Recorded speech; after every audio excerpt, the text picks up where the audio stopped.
Hi everybody, welcome to Everything You Need to Know to Conduct an Effective Waste Audit. My name is Tom Lembo, CleanRiver Recycling Senior Recycling Advisor, and I'm here with Bruce Buchan, CEO and founder of CleanRiver. Before we get started, just a couple of housekeeping items we want to discuss.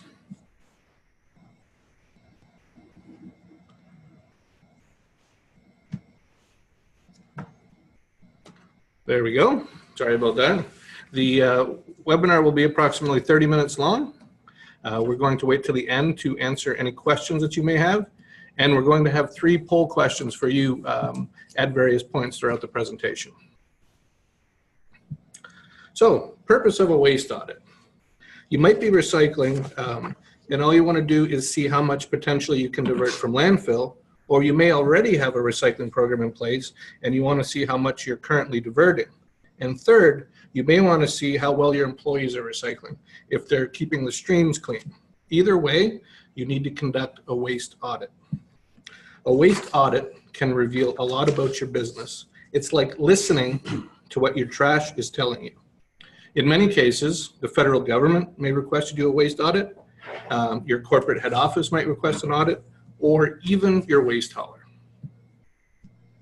So that brings us to our very first question. Has your organization ever done a waste audit before?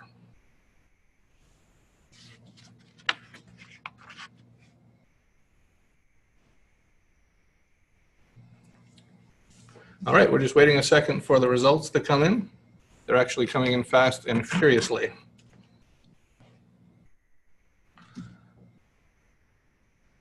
And so I think we can end the poll. We can call it. So I'm going to turn this over to Bruce, but just so you know, 80% of the people have said yes, they have conducted a waste audit, and obviously 20% have never done one. So at that point, I'm going to turn it over to Bruce to explain the different types of waste audits. Well, thanks, Tom, for a great introduction. And I'm going to jump into the different types of waste audits. Just trying to cue it up on screen. So over the years, as I've conducted several hundred of these audits, there's really 3 different types of formats. The first one, which we're going to focus on today, is weighing and the visual audit, in brackets a guesstimate, and we'll speak through that.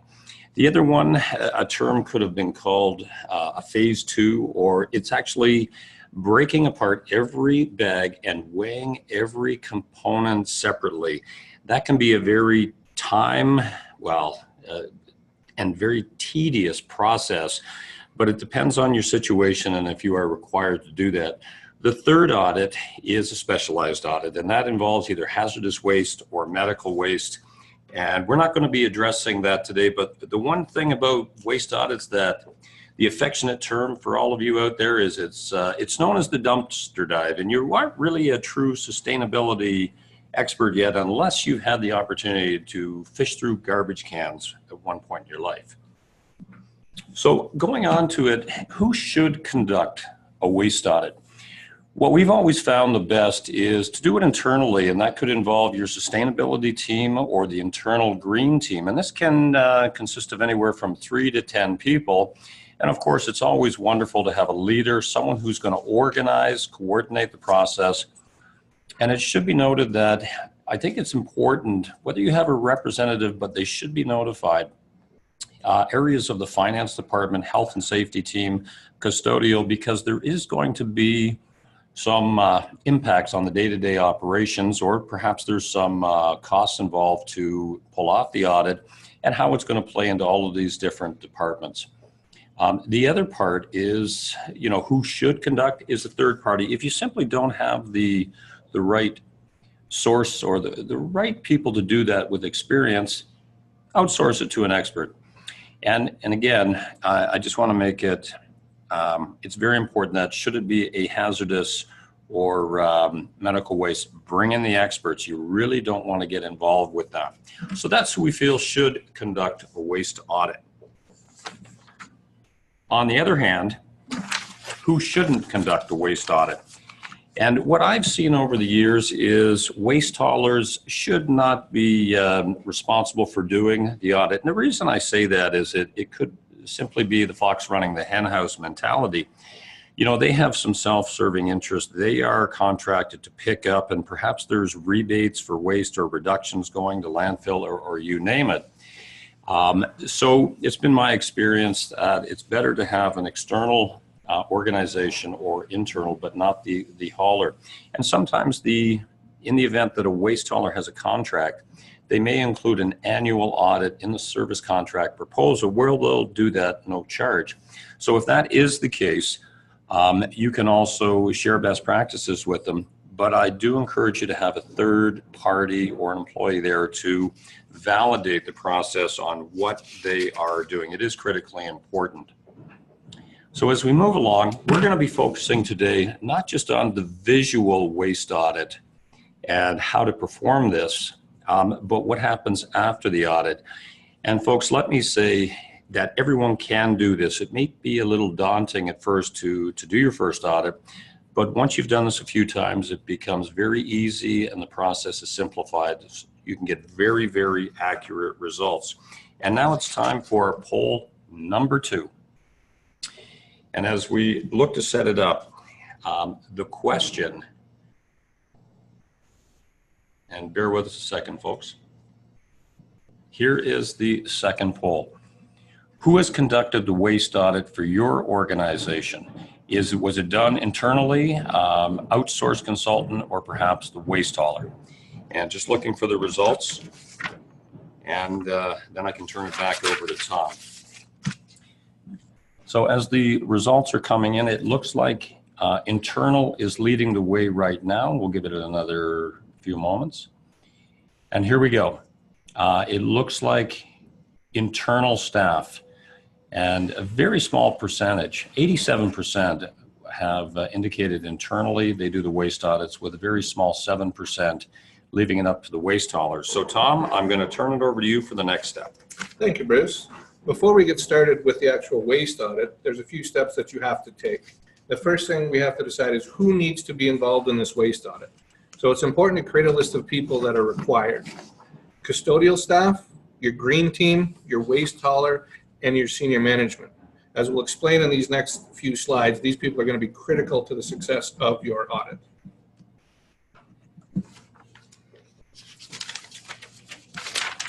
Now that you're ready to prepare for the audit, we must take a look at the regular waste that you generate.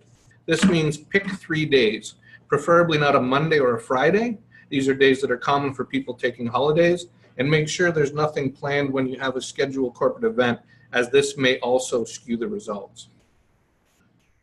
Once you pick the 3 days, you must inform the custodial staff to label and set aside all the bags. We recommend bringing in a storage container to store the bags.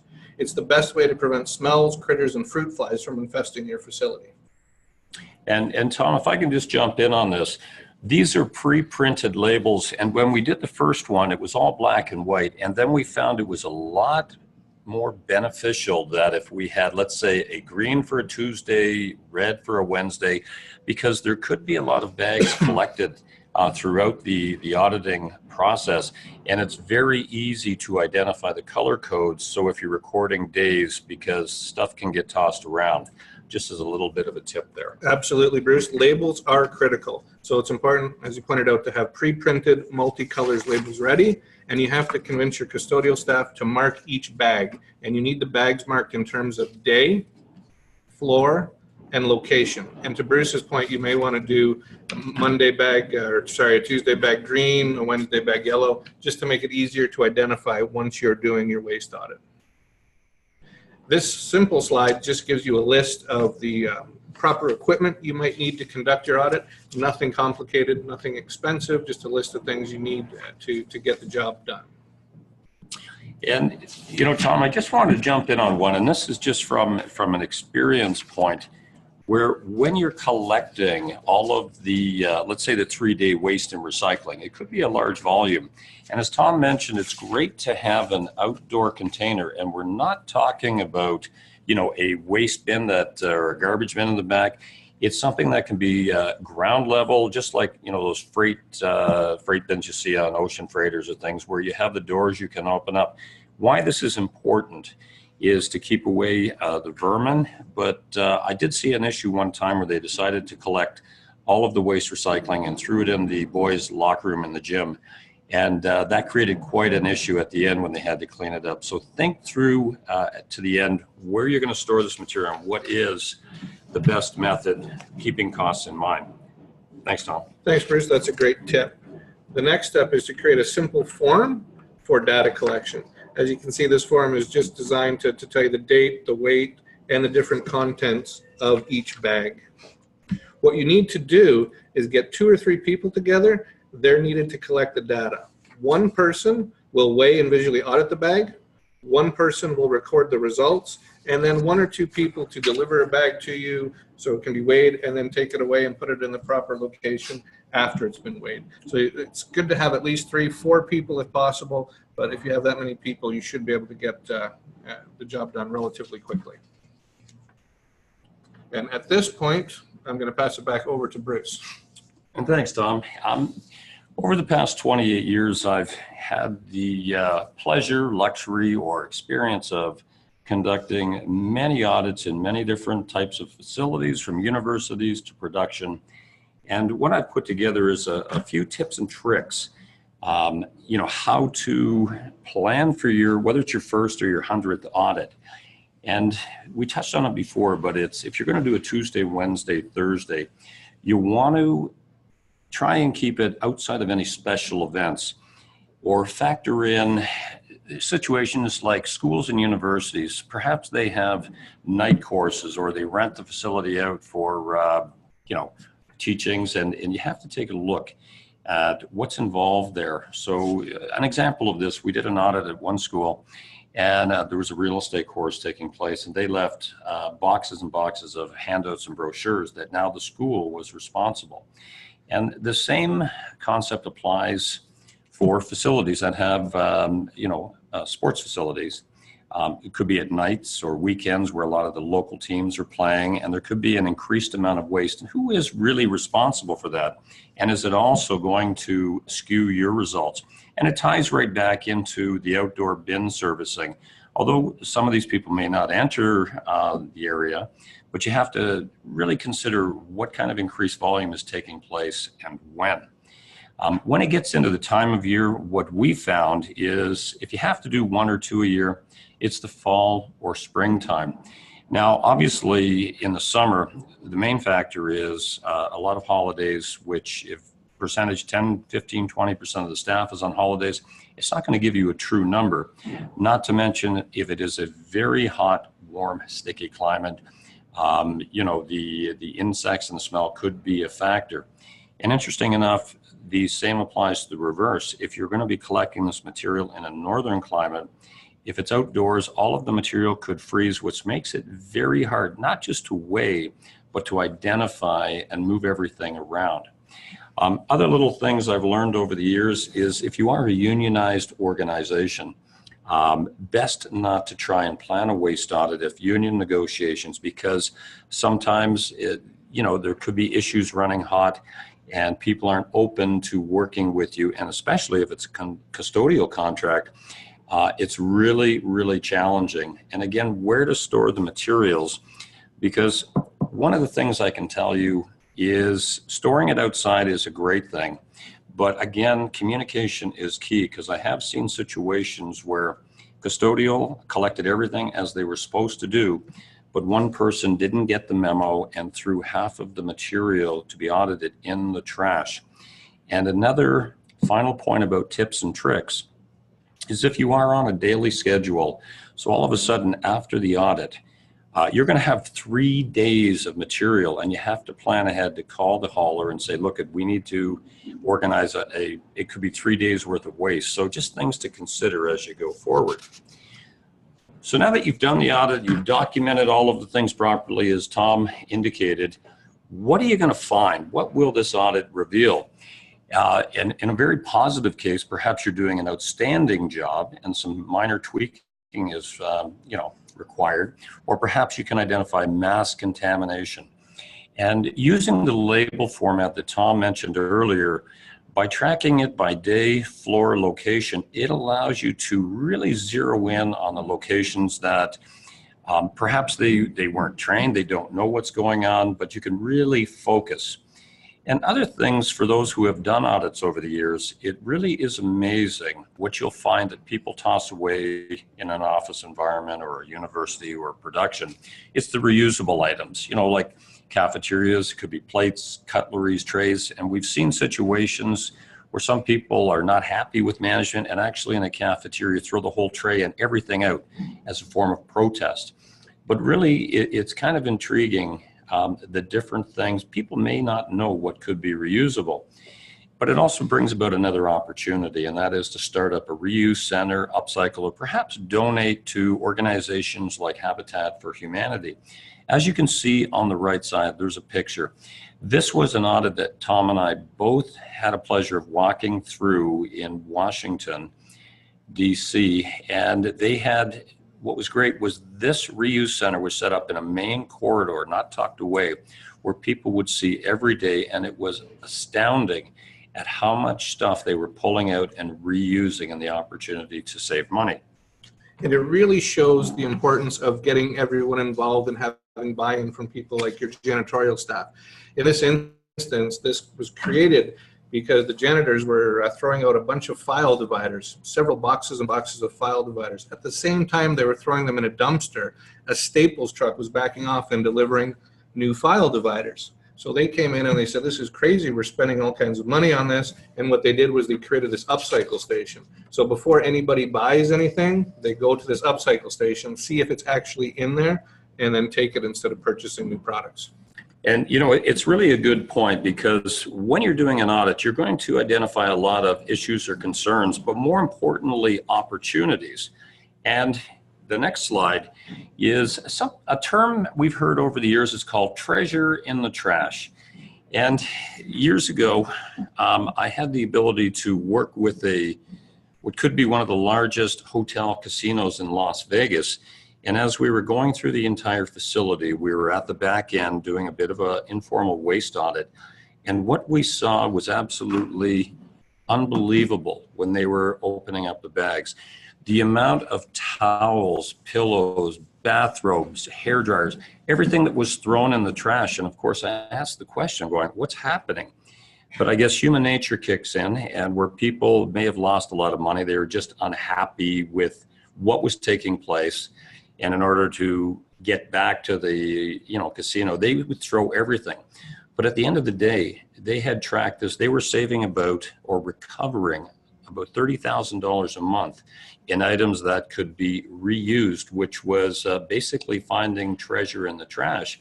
And another really neat find was they had a lot of really cool, expensive liquor bottles, like the cognac one on the top. They were actually collecting these separately, and there was different, people who would come buy these that were making art and decorative pieces out of those. So, it's amazing what treasure you're going to find in the trash day in and day out.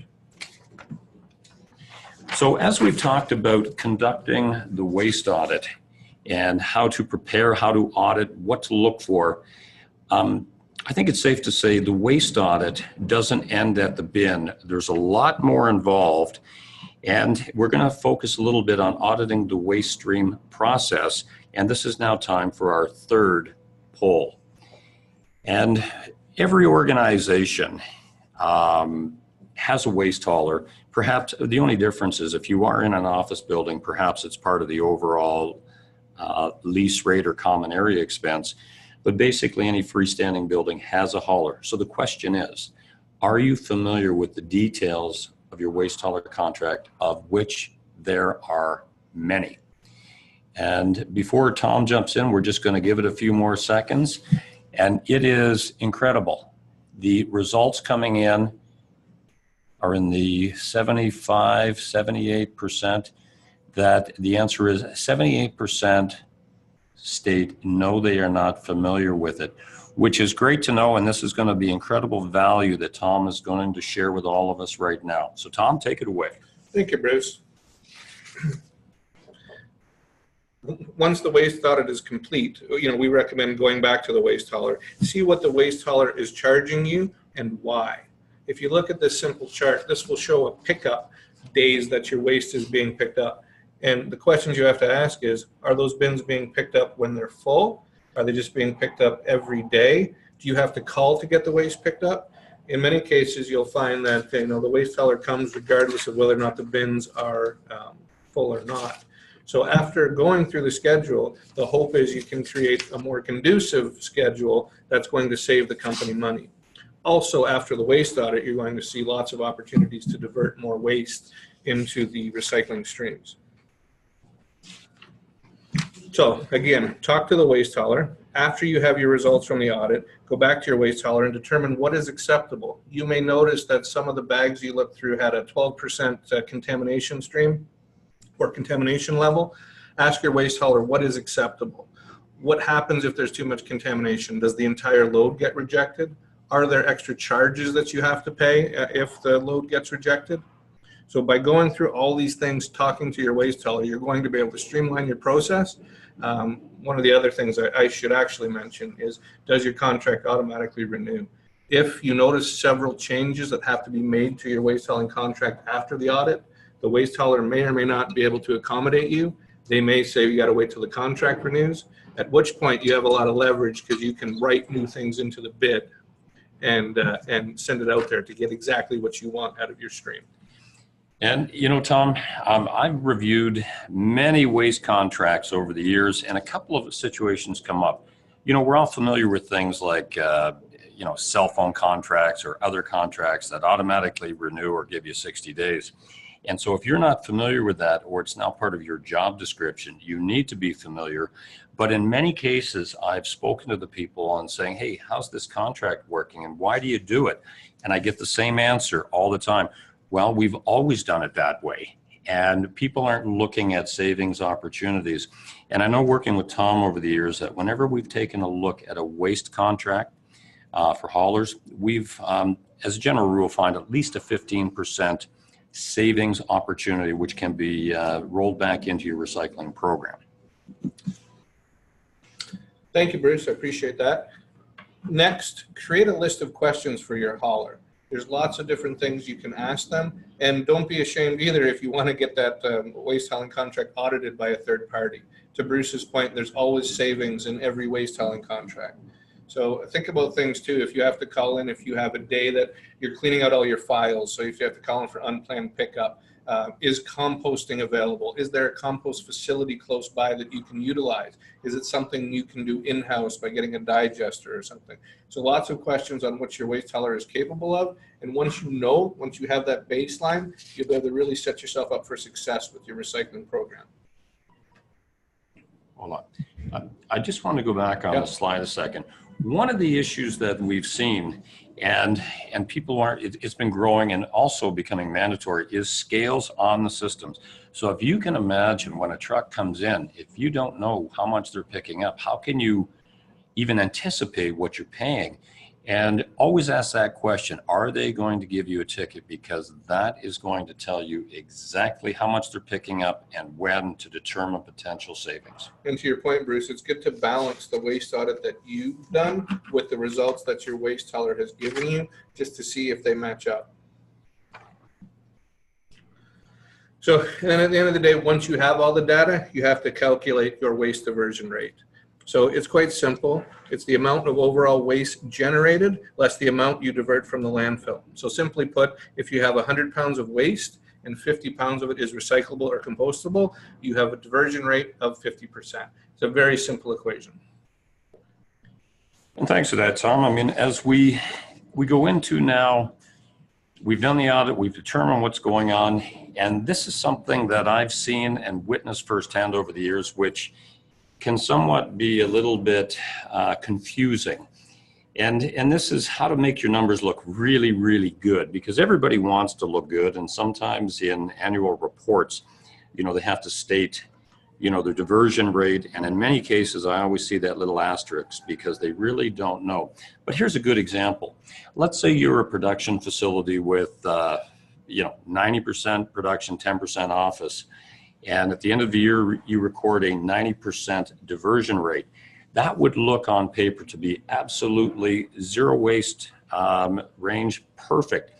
But what isn't factored in is that perhaps because of the volume, so if you could imagine it's a distribution center, something like, let's say, let's use Amazon for a minute, because they ship so many products and there's a lot of cardboard boxes. So they are recovering all that. But what if the office isn't doing anything at all? So although it says 90%, it's a great number, nothing's happening up front. So I urge people to break it out, because you'd like to know not just what you're doing on the big scale, but by area. Another interesting way people record is by the adding C&D. And C&D is the abbreviation for construction and demolition. So imagine if you've just knocked down a building and you've recycled and reground everything there. Those numbers will look absolutely stellar based on the weight. But again, I urge everyone to try and track what is important. Because, in business, accounting operates, you can see on the bottom line, the GAAP, GAAP, and that is the generally accepted accounting principles, what you can get away with. And the same applies with waste audits. You really have to determine what's important to the organization. Is it just a one number overall, or do you want to break it out by multiple locations to see the improvements and where they need to be addressed? So that's how to make it look good. But here's a situation that's affecting all of us now in North America. It's the growing contamination and the changing landscape of recycling. I can't remember the exact time, but maybe 7 to 10 years ago, the new form of recycling, single stream, you may call it commingling, mixed recycling, came into play. And what's been happening, it started off very well, but there's been a really significant issue, and that is now that you only have waste and recycling, a lot of people just throw everything in recycling, and it's creating increased contamination. And the end result of that is, as North Americans, we were exporting all of our recyclables to the Asian market for processing. They've basically shut the door. They have now rejecting all the materials, and it is our responsibility to deal with this. See, and within the commingled recycling program, the real problem obviously is contamination, but it's the lack of education and clarity when people approach a bin, and we've all been there as we approach a bin going, I don't know where to put this. So you want to do the right thing, but maybe it's the wrong thing. So here's a little tip and a way to do a quick audit if you're operating a single stream program to identify the main contaminants. And basically, as I spoke about, we've all approached a bin and said, I don't know what this is, but I want to do the right thing. So we created the I don't know bin concept. And here's how it works. So imagine you have a recycling center. It could be the one you see here, or 3 little bins, 3 barrels, whatever you have. Consider using your existing and just add a 4th or 3rd or 4th, whatever it may be, with the I don't know. And what you do is you need to inform custodial not to empty that specific section for, it could be a day, 2 days, a week, whatever, the process is. That allows you to collect, document, and identify the items that people are really confused about.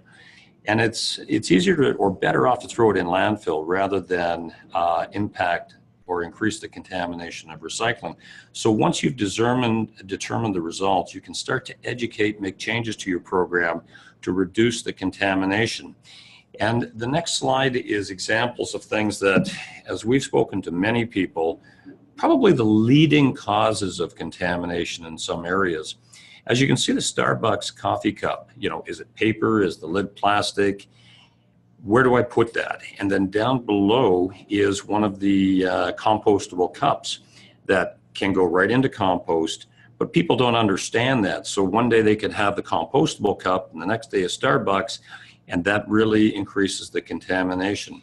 The same process and change is happening to the clamshells. Where you go and get your lunch or the fast food takeout, it could be cardboard or plastic to be recycled, but now with the PLA, that's the compound going into the compostable cutlery and cups.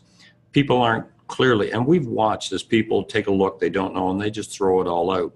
Then there's the usual culprits. You get a Tetra Pak or a juice box, a septic box.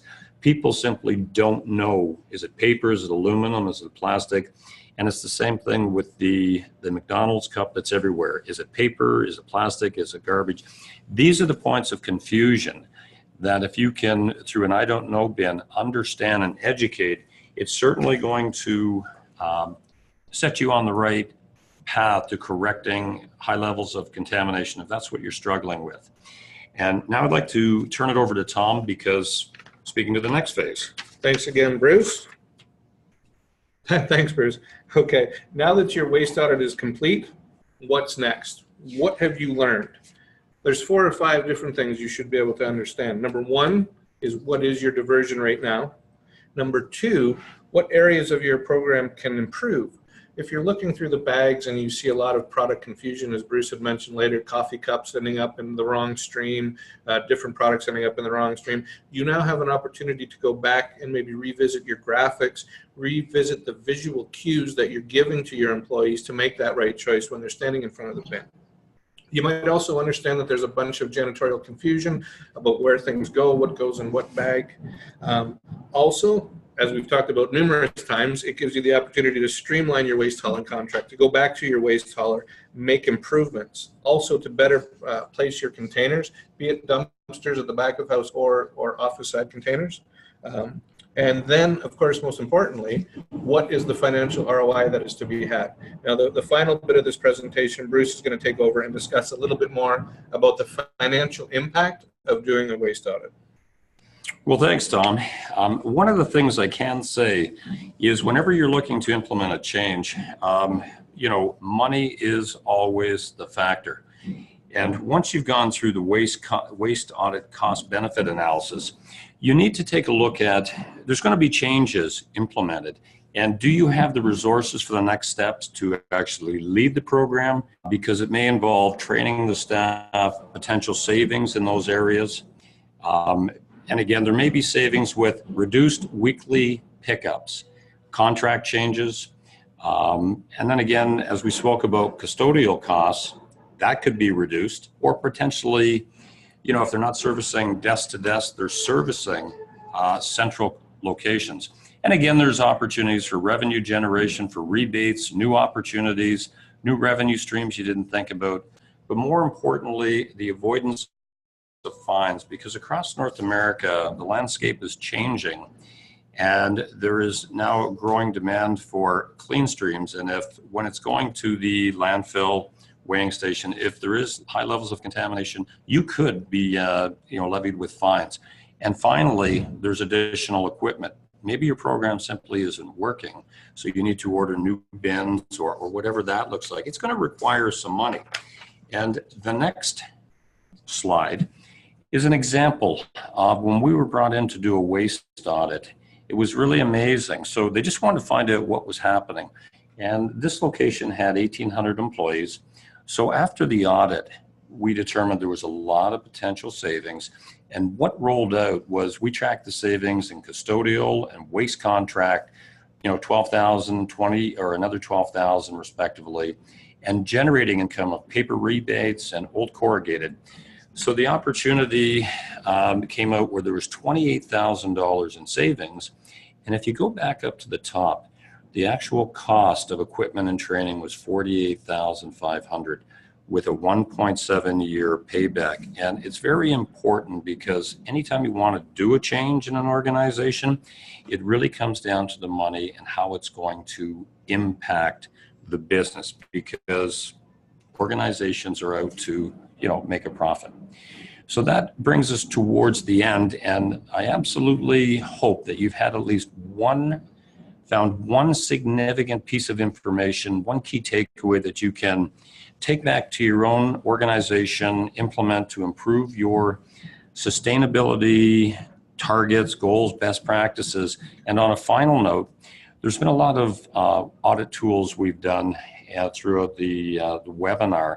And if you'd like to have us receive a copy of all these templates, just please email us at the address on the webinar. We'd be happy to send all of this to you. So as we come to the end, Tom, I'd like to thank you for your input. There's so much involved, and there's been a series of questions. So let's just take a look. And what do we have here? I